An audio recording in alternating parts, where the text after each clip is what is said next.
Welcome to Desperately Seeking the 80s. I am Meg. And I am Jessica. And Meg and I have been friends since 1982. We got through middle school and high school together here in New York City, where we still live. And where we podcast about New York City in the 80s. I do rip from the headlines. And I do pop culture. Jessica, we took a week off. It feels like a year ago. I know, but I feel refreshed. I feel refreshed. I feel like a little more invigorated and ready to dive back into what we do.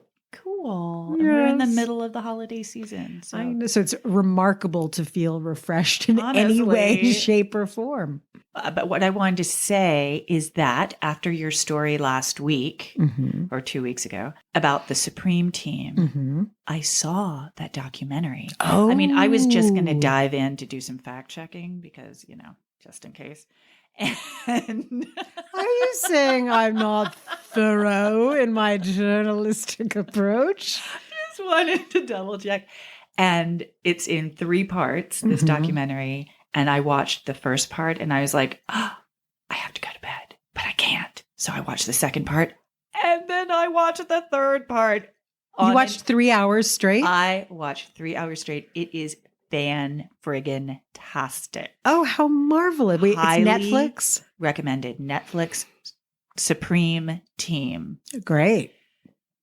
You will very much enjoy it. I am so looking forward to that. I have to say that the person who I said I was doing it for, yes. Mark, did you hear? Was beside himself with joy and amusement. Oh, good. That happened. And I got a few other personal messages from friends who were in stitches that was the subject matter that I chose. And they were like, whether or not you got it right, it doesn't even matter. The fact that you did this is like, a horse playing tennis.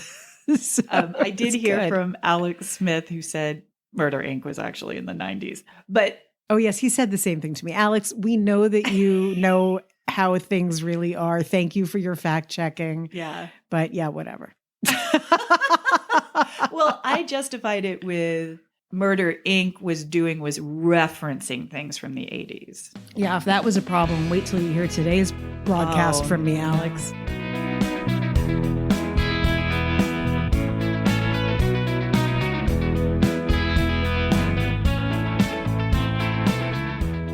Okay, Jessica. Is this your engagement question? Yes. Okay.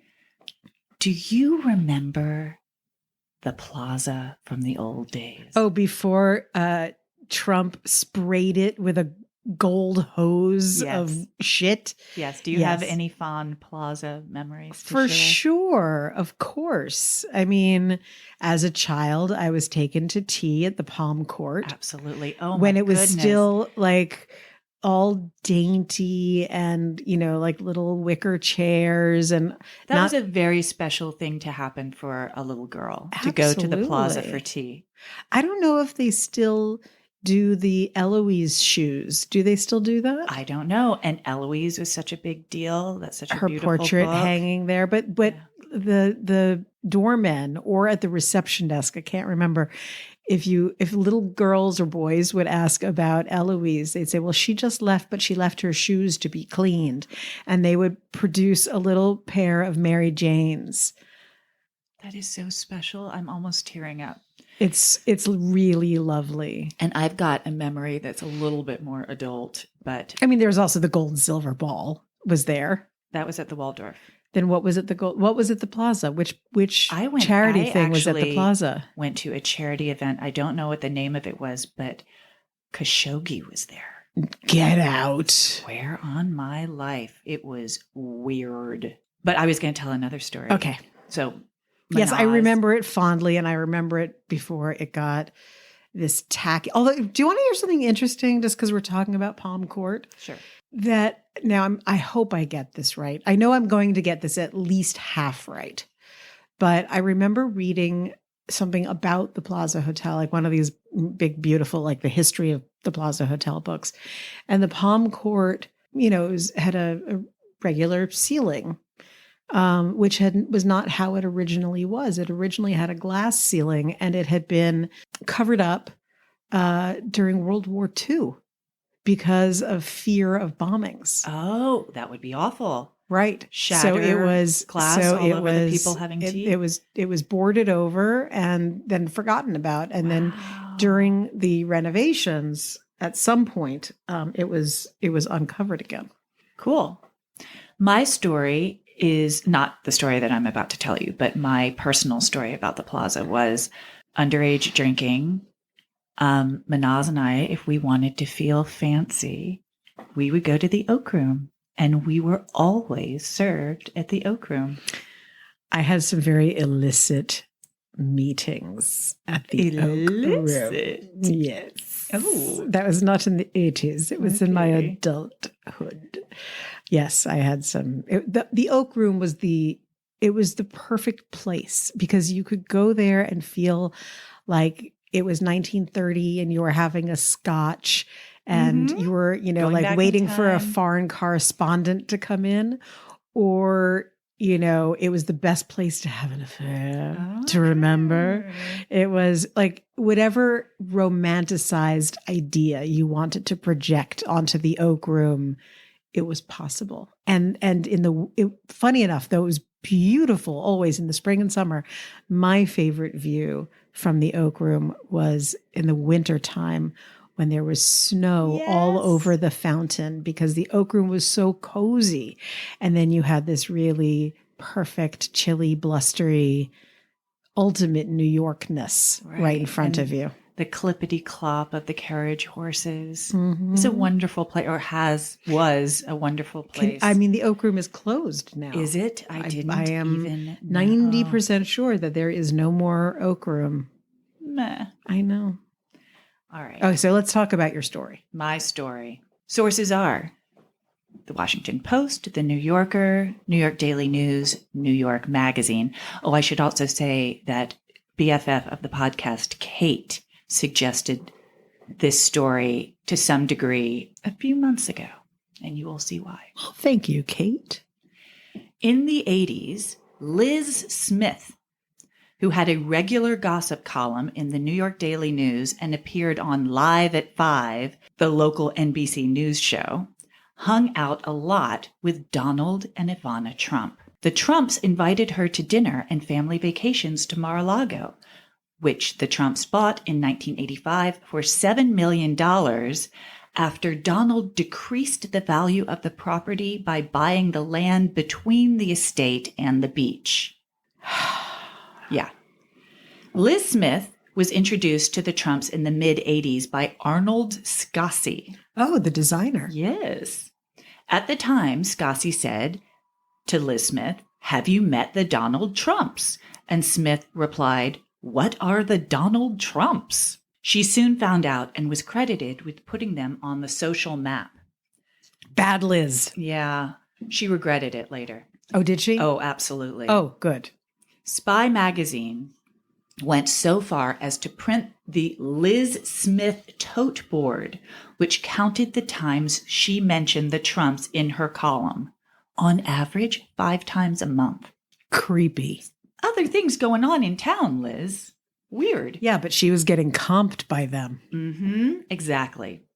So it made sense that Ivana would turn to Liz in her moment of crisis. Now I'm in love with this story. In February 1990, Ivana invited Liz for lunch at the plaza. Quote, this is from Liz Smith. "When I got there, she threw herself in my arms and told me that Donald didn't want her anymore. And I tried to give her some motherly advice. I said, get yourself a PR person who's respectable and defend yourself against him." Yes, because that's what every mother says. Good point. That's motherly advice. Already, Liz is showing her. I mean, it is good advice. Well, yes, for those creatures. There had been speculation for a couple of years that Donald was losing interest in the mother of his 3 children. He'd been spotted carousing with Dynasty star Catherine Oxenberg. Catherine Oxenberg? Yeah. I thought she had better taste. I thought she was normal. I mean, she did save her child from the vow. It's true. What's the Nexium? Nexium. I mean, maybe she wasn't dating. I don't know. I mean, it's all Murky. and what was actually happening versus what Donald was planting in the gossip columns, who knows? But there were rumors. And, bizarrely, ice skating legend Peggy Fleming. What? Yeah. I know. It's like, all right. It's so whatever. random. It's a little random. He'd appeared on the cover of Playboy and in the accompanying article admitted he enjoyed flirting and dodged the question when asked if he was monogamous. But the shit really hit the fan on the slopes of Aspen in December 1989. That was where Ivana first heard of Marla Maples. The Trumps were in Aspen for a family vacation. Wait, so this is before she collapsed on Liz? Yeah, she collapsed on Liz in February 1990, so this is the preceding December. The Trumps were in Aspen for a family vacation, and Ivana overheard Donald talking about someone named Moola, or at least that's the name she thought she heard. When she asked Donald who Moola was, he said she was some woman who had been chasing him for 2 years. Later, at Bonnie's, a popular restaurant on the slopes, Ivana went up to a woman she thought was Moola's friend and said, quote, and I will not do a Czech accent, "I understand from my husband that you have a friend which is after my husband for last 2 years. Will you give her the message that I love my husband very much?" But Marla was right there and overheard the exchange and approached Ivana and said, "I'm Marla and I love your husband. Do you?" Right after Ivana just said, "I love my husband very much." Yeah. Oh, Marla. And Ivana said, "Get lost. I love my husband very much." As I just said. And Donald was there too, and he didn't say anything. Coward. And that was the beginning of the end of the Trumps' 13-year marriage. On February 11th, Donald returned from the Mike Tyson-Buster Douglas fight in Japan and told Ivana, quote, "It's not working out," and moved out of their 50-room triplex in Trump Tower.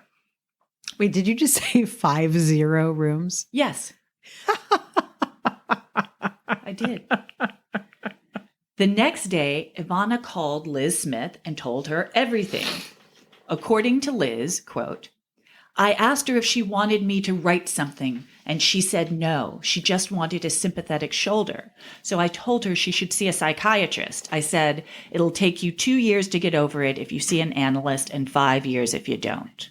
Trump. Actually, that is the good motherly advice. Right. Donald Trump called Liz Smith from a plane and said, quote, "I like Ivana. I might get back with her."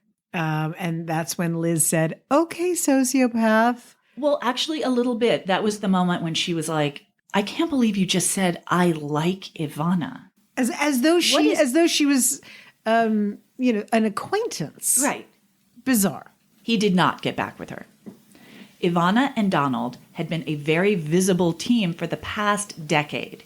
When they first met at Maxwell's Plum, Donald was still working for Fred, his dad, in Queens, and Ivana was a Czech model in town from Montreal.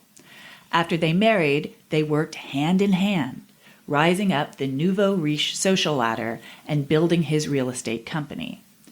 When Trump built Trump Plaza and Casino in Atlantic City in 1985, he put Ivana in charge of managing it. Then, when he bought the Plaza Hotel in 1988, I didn't realize it was so late. Yes, because it cast a pall for a very long time on either side of 1988. He famously put Ivana in charge of its $50 million renovation, paying her, quote, $1 a year plus all the dresses she can buy. Ick. So rude.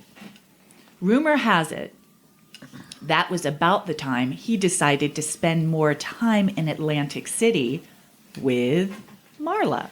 Moola. So he sent Ivana back to New York.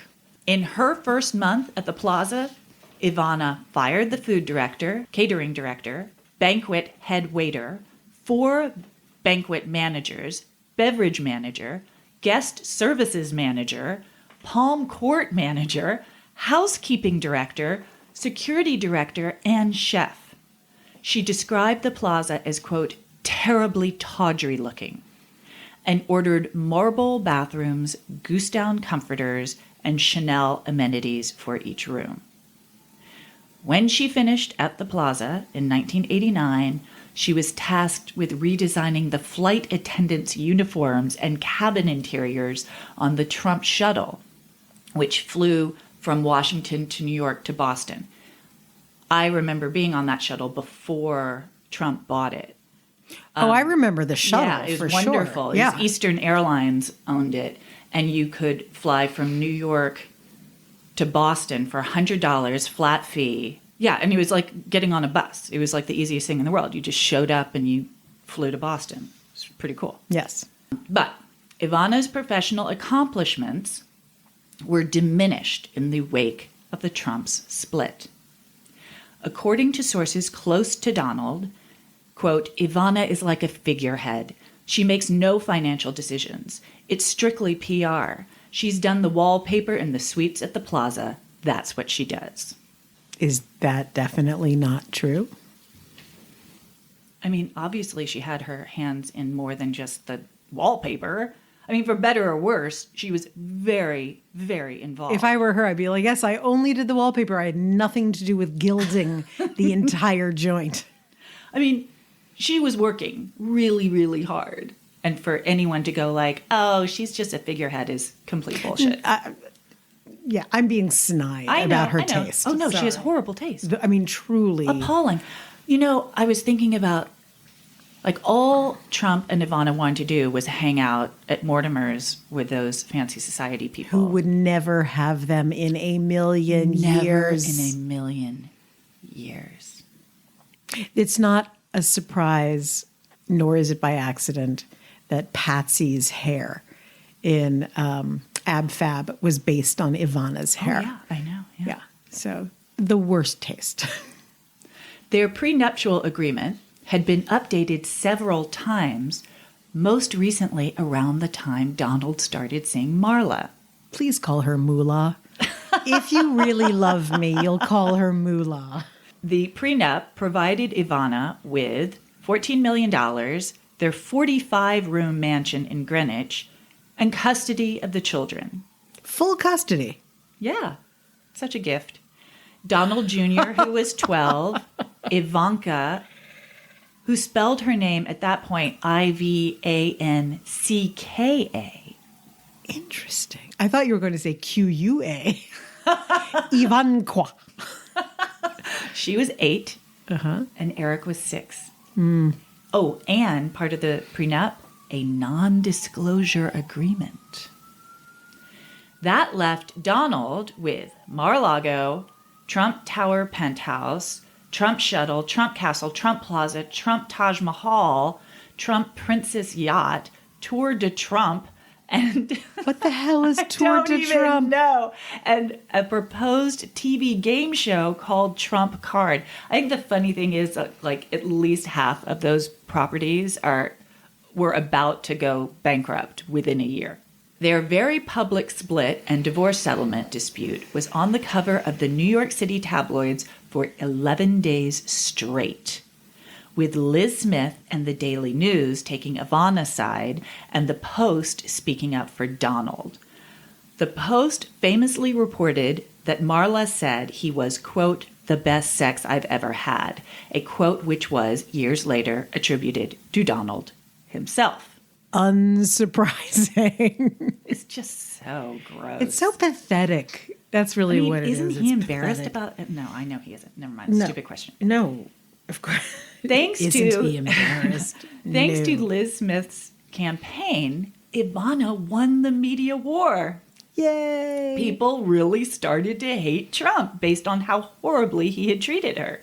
And she became, quote, a media goddess on par with Princess Di, Madonna, and Elizabeth Taylor. Well, that's a little much. That's according to Liz Smith. Yeah, Liz Smith got a little ahead of herself there. But I love those three women put in it's just such an 80s threesome. Princess Di, Madonna, and Elizabeth Taylor. It's yes, but she just for total clarity for the young'uns, incorrect. Not true. And then the deposition was leaked. Oh. The non-disclosure agreement silenced Ivana, but in her divorce deposition taken under oath, Ivana stated that in 1989, Donald had raped her in a fit of rage. He was suffering the after effects of a scalp reduction operation he'd undergone to take care of a bald spot, and blamed Ivana, who had recommended the plastic surgeon. In retaliation, he yanked out a handful of her hair and then raped her. She spent the night locked in a bedroom, crying, and in the morning, Trump asked her, quote, with menacing casualness, "Does it hurt?" Ivana later claimed she had misspoke in her deposition. She didn't misspeak. And by all accounts, she and Donald made up years later and were on good terms for the last 2 decades of her life. Ivana married twice more. I didn't know that. In 2008, Donald hosted her wedding to an Italian actor-model, Rosanna Rubicandi, who was 36, 23 years younger than Ivana. Go Ivana. They divorced less than a year later, but continued to date on and off again until he died of cancer in 2021. Ooh.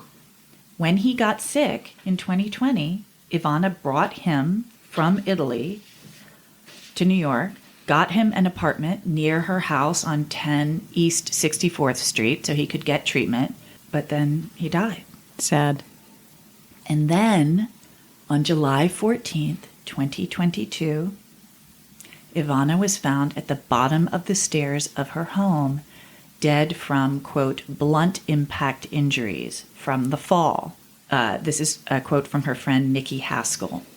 I was more concerned about her falling down those stairs than anything else, and she adamantly refused to move.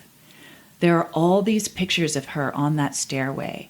When you think about how you are going to end your life, did she ever once think that is how it's going to happen? And Ivana is buried at the Trump Golf Club in Bedminster, New Jersey. Yeah, look, this is not, okay, I have to compose myself. Is it really her in there? Is it more documents? Oh my God. Is she in there? Like, you are nuts. What? Let's take the conspiracy theory. That is crazy. Okay, let me ask you this then. What's crazier?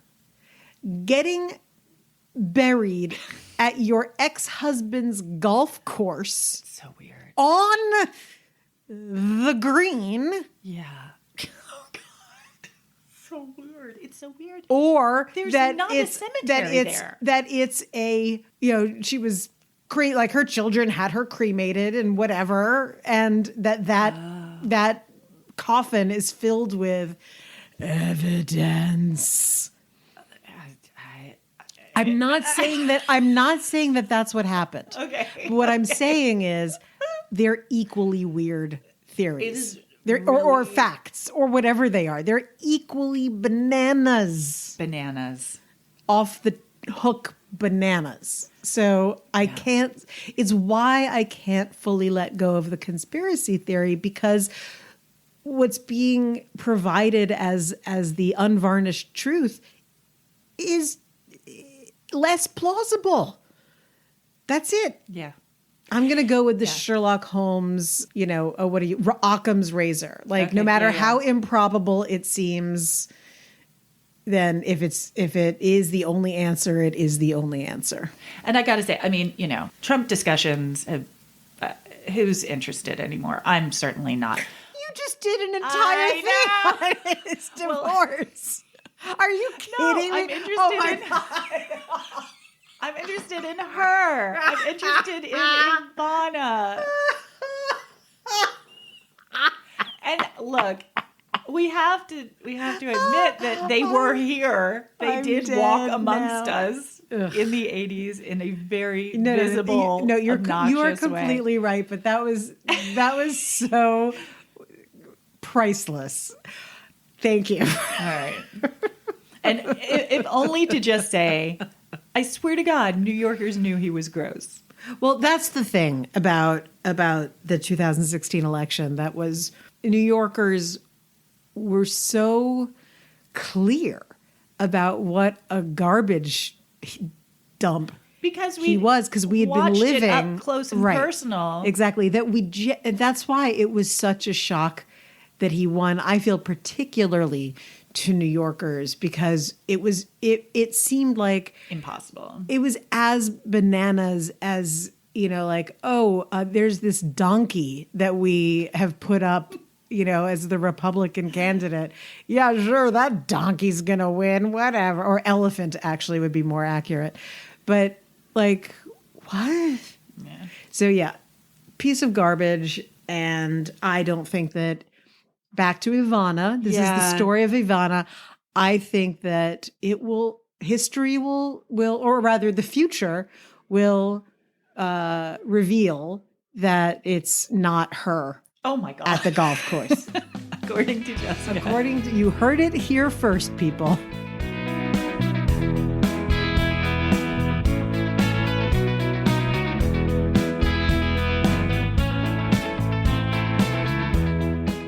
Wind. I wonder if people can hear the blustering wind outside. I swear to you, you have to get out of my head because I was just going to say the same thing. I have a feeling the mics aren't picking it up, but trust me, it's like we are in like a horror movie. We're always in a horror movie, Meg. Come on. No, it's whistling outside. It's you know what it is? It's from the scene in It's a Wonderful Life. Oh, when he comes back off of the bridge, and it's storming, and that's the sound that we hear right now. It's very, very. It's like that lonely whistle, the blackness of night, and the whistle of the wind. Well, funny that you should mention that because I am going to talk about something that happened in the 80s regarding the weather. Okay. Huh. But it's the 1880s to begin with. Okay. Don't give me that look. It's fine. Just trying to keep us on brand. It's getting there. Oh, I believe you. I can't wait. Jesus. 100 years to cover. Don't even. Don't try to like suck up now. That ship sailed. Okay. I was so excited about my thing. And now I don't know. Oh my God. I don't think I'm going to talk about my topic now. So how's by you? Right. Tell me about weather in the 1880s. What I think is really fun about New York City, and by fun, I also mean ridiculous and absurd, is that we seem to have the collective memory of a gnat. Meaning that every time the weather is anything other than perfect, which P.S. it never is in New York, everyone's like, oh my God, how is this happening? What are we going to do about this? How do we deal with it? Oh my God. And everyone's always hysterical about like, it's not the way New York used to be. And it's like, yes, it changes literally every day. Like this is the most changeable city. And it's what makes it so exciting. If it was a stagnating lump, who would want to be here? Nobody. Yes. So, the excitement of the city is its mutability. That's a fancy word. I'm with you. Thank you. So it's a dynamic city, and that really covers every aspect of it. And so the weather is something that is Chicago, I think, and New York have this in common, that it's sort of, if you don't like the weather, you wait a minute. But in 1888, it was recorded. What was recorded was the worst snowstorm in recorded history Cool. of weather in New York City. And 21 plus inches were dumped on the city. Wow. And 200 people died Oh my God. from the cold. And the cold in New York is no joke. And it always, I think the weird thing for me, and tell me what you think, is that, I always think when we were kids, it was colder and snowier than it is now. And maybe that's just because we played in the snow and cared about the snow and weren't like, oh my God, why do I have to walk my dog in this damn snow? But it gets damn cold. Right. We probably had, I remember I didn't have the right footwear. My mother was on it. Good. And I'm jealous. Well, tell me if you had this. And for those of you guys listening who are in our age group, I'm interested to know who else had this, whose mom did this. So my brother and I, when we were little, wore like these galoshes that were boots over our shoes. But to get your shoe into the boot was such a hassle that the trick was to use a plastic bag over your foot. Oh, yeah. Right? And so then you got like the double hit of protection for your little tiny sneakered foot that was in there, right? But it also meant that you were sweating unbelievably. Like your mother would take your foot out of your sneaker and it was practically like you had to like get wrung out because they were these little sweaty lump child feet. Yes. And snowsuits. What happened to snowsuits? Do you see kids in snowsuits anymore? I would Did wear your a children? snowsuit. Did you have your children in snowsuits or snow was pants? Yeah, like I feel like these are things that I just don't see anymore. Maybe it's that they look cooler because we, like in that movie Christmas Story, like we couldn't get our arms down.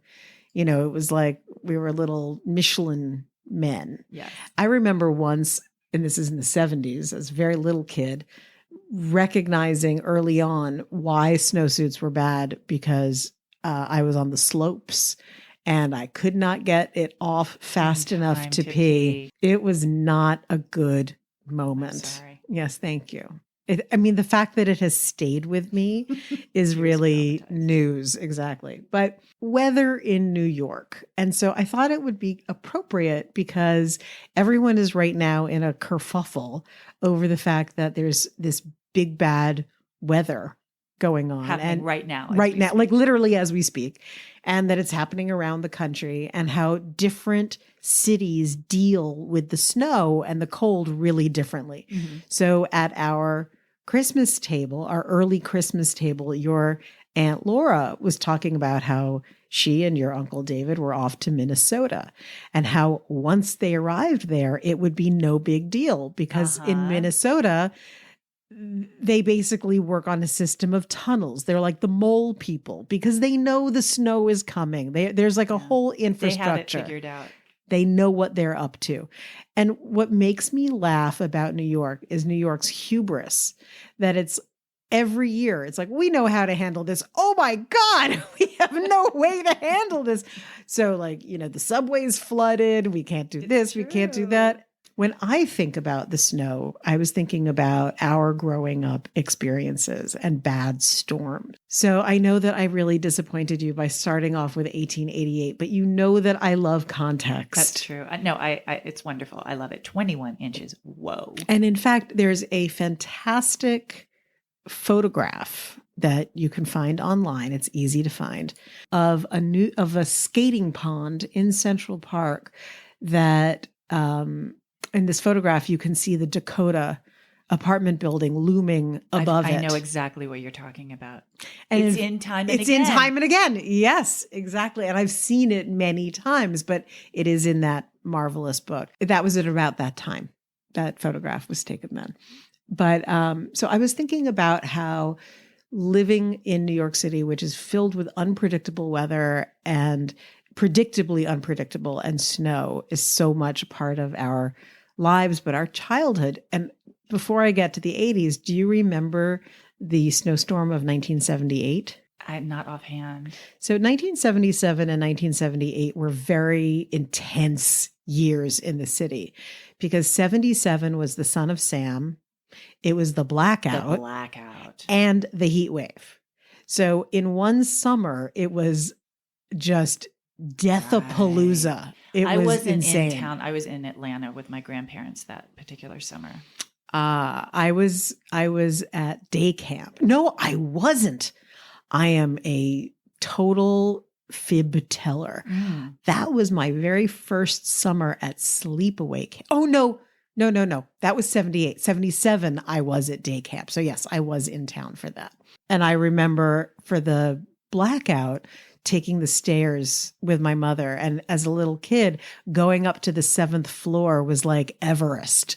It was like, oh my God, are we going to have to leave the apartment again? I can't do it. Oh, what floor did you live on? 7. Oh, sorry. Yeah. Sorry, I was picturing it and I lost. I'm not upset. I'm not upset. You listen to me. I'm so 77, we're not angry with you. So, don't look straight at me. 'Tis the season. We are in the middle of the holiday season. Yes, We're we all are. Very volatile. I'm not volatile. I love Other you. people Yeah, are. other people are crazy, but we're normal. It's nuts. It's bad out there. So that night, that summer of 77 was insane. Followed 6 months later by the winter of 78 with one of the worst snowstorms of the century, actually. And it was 24 inches dumped on the city with more deaths than 1988. But you know what I remember?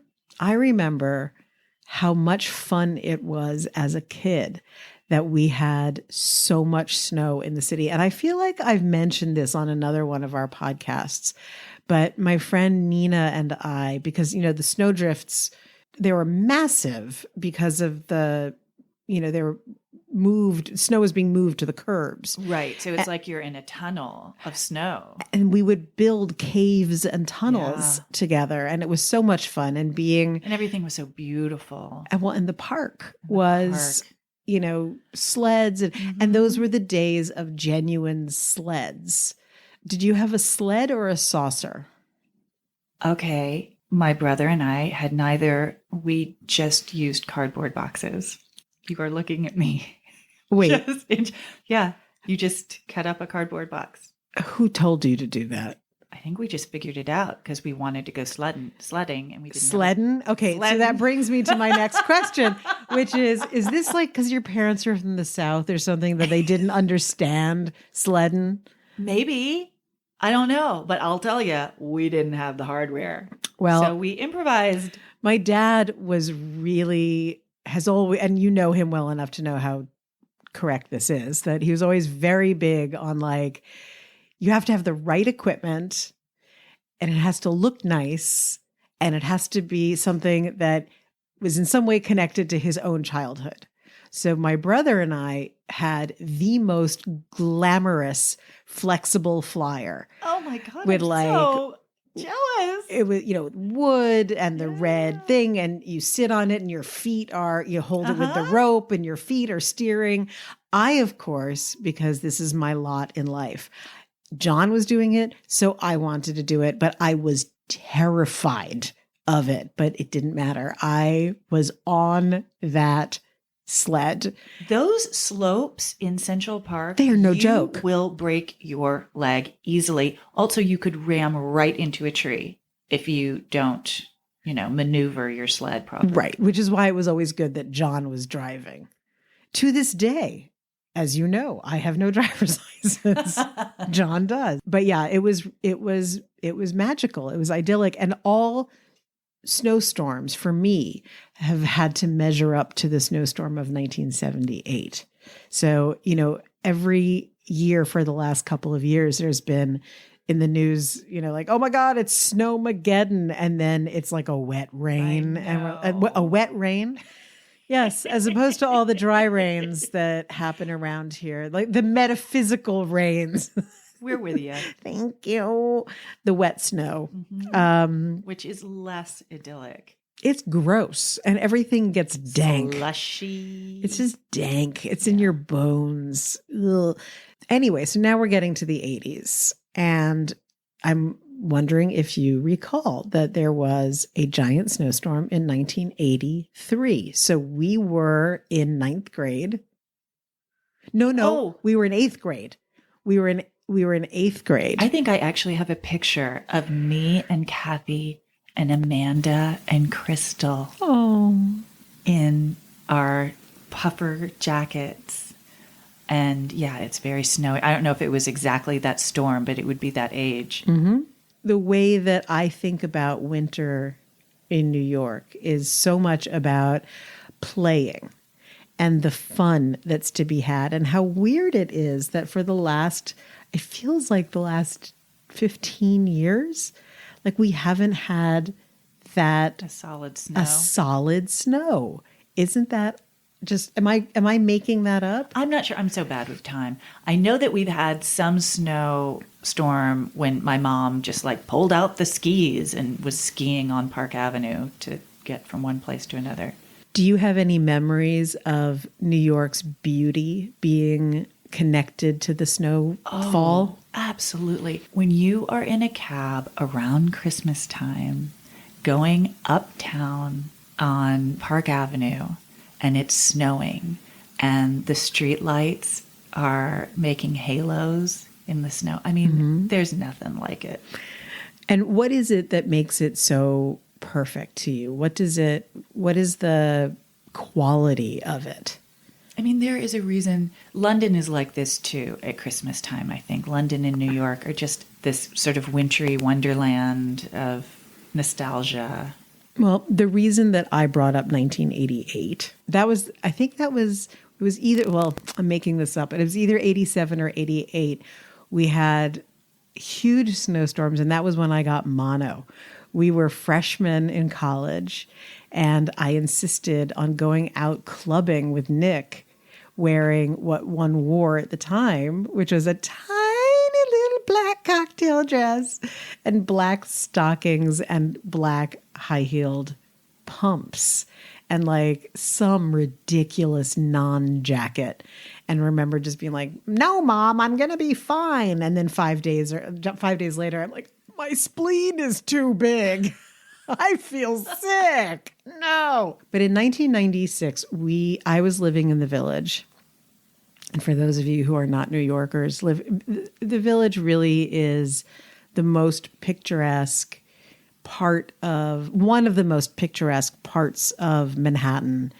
And it retains a lot of its pre-war architecture, including a lot of single-family houses. It was that moment in the blizzard where there was easily more than a foot of snow. So what happens in the city is everything goes quiet, and you have this muffled hush, and you don't hear the voices. You don't hear the clanging, the sound of cars going over. Like we have these metal plates that are always covering up whatever Con Ed is doing. Like the sound of cars clanging over those plates constantly. We don't hear it as specific noises, but it's all part of this din. And the din stops. And you have this beautiful hush. And it was that moment where the snow, in any storm, you get this for at least a couple of minutes, where the snow is really just floating down. So back to your It's a Wonderful Life. It seems like it's just magically floating like feathers down, and there's no wind. And it's just this quiet. And I remember being on 5th Avenue and 11th Street, where there's a gorgeous church, this 19th century church, and these 19th century buildings, and the haloed old lamps. Gas lamps. Total silence. And one person shushing down 5th Avenue in the middle of the road on their cross-country skis. and it was so much snow that you could barely, like you could see the outline of the person. So why is that my favorite moment of snow in New York City? Because that was the moment that I went back to 1888. And that's why I think we love our snowstorms, is that we lose our sense of time so completely. And New York is such a modern city. It is such an aggressively modern city, no matter how much history we are constantly steeped in. And it's why I get so excited about sharing our history, because New York is the land of what next. But we are steeped in so much beauty and so much history that is not just cool and interesting and informative, but genuinely beautiful. You know, it's everyone in New York who comes here for the first time is instructed, look up, because even the ornamentation on the buildings, you miss it. But there's tile work and Art Deco, like everything is beautiful, but you don't see it. But anyway, so these moments of total quiet allow you to see the city as it could have been 25 years ago, 50 years ago, 100 years ago, 150, and so on and so forth. So I am hoping that for this storm, we get a few minutes of being able to go back to, I think there was a storm in 1913. So that's close enough to where we are in time right now that we can have a little moment of pretend. I hope so too. I was also thinking, while you were talking about the West Village, about all those little restaurants that have fireplaces. I mean, you really can just kind of huddle up and that's the thing. I think that have a French onion soup. Yes, you can. So much of New York City is lived outside, you know, and in the summertime we're out and about and doing stuff. And in the wintertime, you can really choose what era you want to live in by which restaurants and which, you know, libraries or clubs or whatever you want to go to. And one of my other, you know, wintertime favorites is the New York Society Library on 79th and Madison, which is the oldest private library in New York City. It only costs $200 to become a member as an individual. And it's this unbelievably beautiful, I think the building was probably built in around 1900. And it's just glorious. You can be, and they have fireplaces and all that. And you can be in another time, in another place. My friend Kate, who I mentioned earlier, I know because I just saw her this afternoon that she's spent this week going to the Metropolitan Museum to see the tree there and to the New York Public Library. She's doing the New York. Oh, and the Morgan Library, too. The Morgan Library is one of those places, too. And just as we speak of this, the howling has started up again outside. It's like Wuthering Heights out there. There you go. But also Time and Again. Remember, that's how he goes back in time, because it's winter, and when the snow falls, it might as well be 100 years ago. So exactly what you're saying. There you go. So that's why I like winter in New York, and I wish that we had the Oak Room, because that's, I think, by the way, just to cut to the chase, that's our crossover.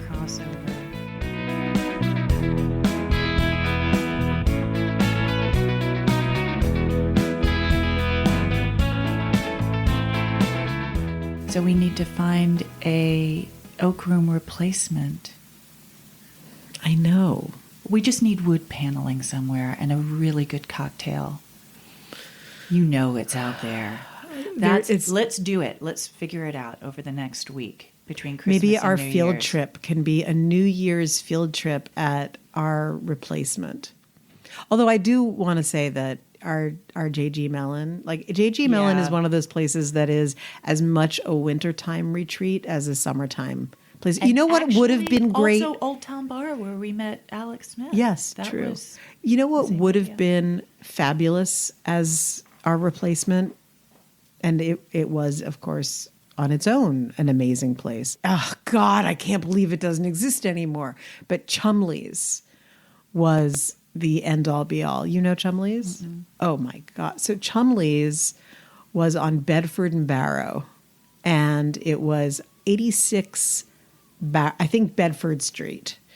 Might have been 86 Barrow. 80, anyway, so you know the term to 86 someone? Mm-hmm. The story is that comes from Chumley's. So Chumley's was a speakeasy in the 20s. And cool. It had an entrance on the street, but it also had a courtyard.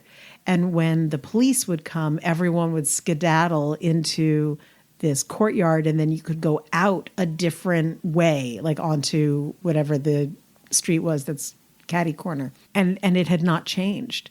So, and it was a place where writers would hang out and all of that. So it was just, wooden benches and a smoky fireplace. And everyone from Kenyon, for whatever reason, I remember every winter, like you could just go there and it would be filled with Kenyon students, which is weird. But I suppose it was just another haunt of the preppies. But it was a magical place. And then it was redone. It closed and then reopened as sort of like a Waverly Inn-ish kind of trying to be upscale restaurant. And it was very nice, but it wasn't Chumley's. And then the building, I think, was so unstable that everything closed down. But Chumley's would have been the place. Well, also, listeners, if you know of a place that exists that is what we are describing, please write into the Instagram. Let us know all the different ways that you can get in touch with us, website, whatever, because we want to go there. We need suggestions. We need ideas. Have you ever been to the Dove? I don't even know if it still exists. It's on like McDougal. It was on McDougal, I think. And you step down a few steps, all wood, very Victorian. I bet you anything there is a Time Out New York article that came out when the Oak Room closed. That was like, where the Oak Room refugees could go.